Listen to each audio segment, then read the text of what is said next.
मोर हृदय के मनमोहनी वो मोला बैहा बनाए ना, मोला बैहा बनाए ना।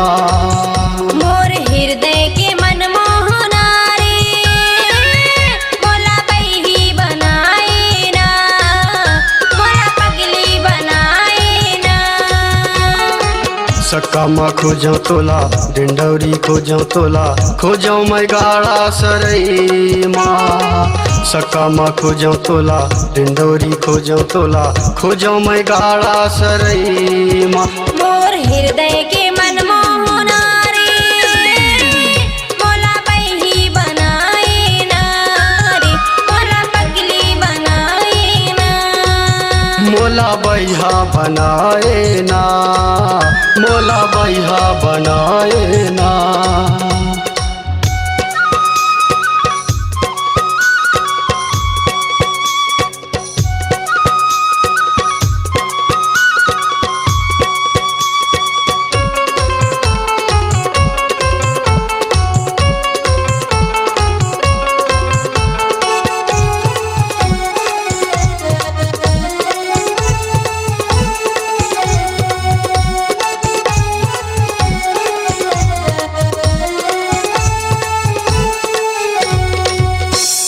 शाहपुर बजरिया में दिल तय लगाए वो, विक्रमपुरा हूँ कह के मौला बुलाए वो। शाहपुर बजरिया में दिल तय लगाए वो, विक्रमपुरा हूँ कह के मौला बुलाए वो। मोरे हृदय के मनमोहनी वो मोला बैहा बनाए ना, मोला बैहा बनाए ना। मोला बैही बनाए ना, मोला पगली बनाए ना।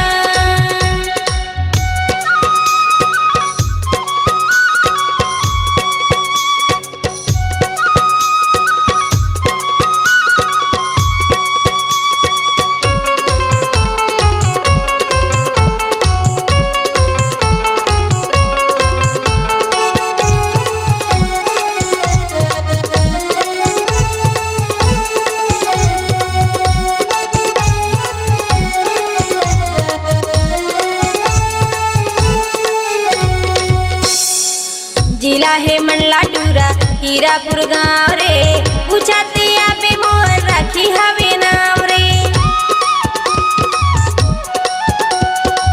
जिला है मंडला टूरा हीरापुर गाँव रे, पूछाते पे मोर राखी हवे नाम रे। मोरे हृदय के मनमोहना रे मोला बैही बनाए ना रे, मोला पगली बनाए ना। मोला बैहा बनाए ना, मोला बैहा बनाए ना।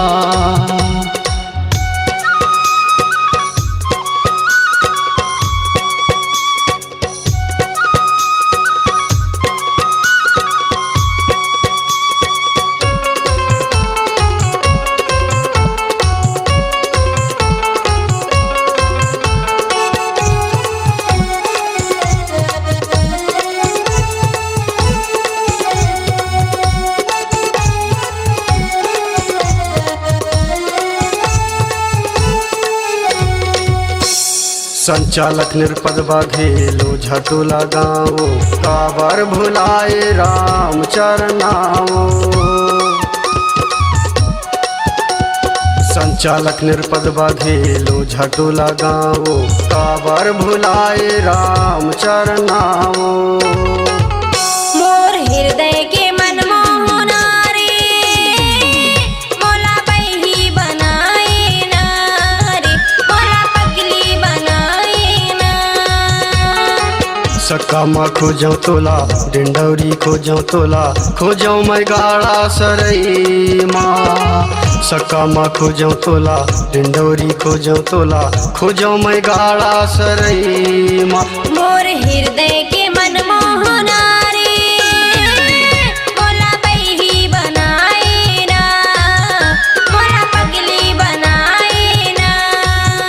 मोला बैहा बनाए ना, मोला बैहा बनाए ना, मोला बैही बनाए ना, मोला पगली बनाए ना, मोला बैहा बनाए ना, मोला बैहा बनाए ना। अपनी आवाज को दीजिए एक नया मुकाम। डिजिटल रिकॉर्डिंग की दुनिया का जाना पहचाना नाम स्वरांजलि, जहां गूंजती हैं ध्वनियां अपनी माटी की सौंधी सुगंध के साथ। छत्तीसगढ़ी संगीत के विविध रंग जो पहुंचाते हैं पूरे प्रदेश में डिजिटल रिकॉर्डिंग के संग। स्वरांजलि स्टूडियो, नेमीचंद गली नंबर 2, गंजपारा, रायपुर। आप सुन रहे हैं गायक बालक बघेल दीवाना बाबू और मंचली गायिका राखी धारवे के मधुर आवाज में सहगायक रामचरण वरकड़े, संचालक निरपत बघेल। मोबाइल नंबर है 7697038411। अध्यक्ष भैया रंगेलाल कुशराम 8120639755। विशेष सहयोगी भजन पूसाम 9009824940 और भी सागर बैरागी 6261976884। हमारा प्रोग्राम हेतु संपर्क करें रीतु मोबाइल सक्का। मोबाइल नंबर है 9685463360। डिजिटल फोटो स्टूडियो संपर्क करें पहलू बघेल 7241142998। हमारी आवाज ही हमारी पहचान है। गायक बालक बघेल, नंबर है 8720077956। सहगायक रामचरण वरकड़े, मोबाइल नंबर है 7692808353।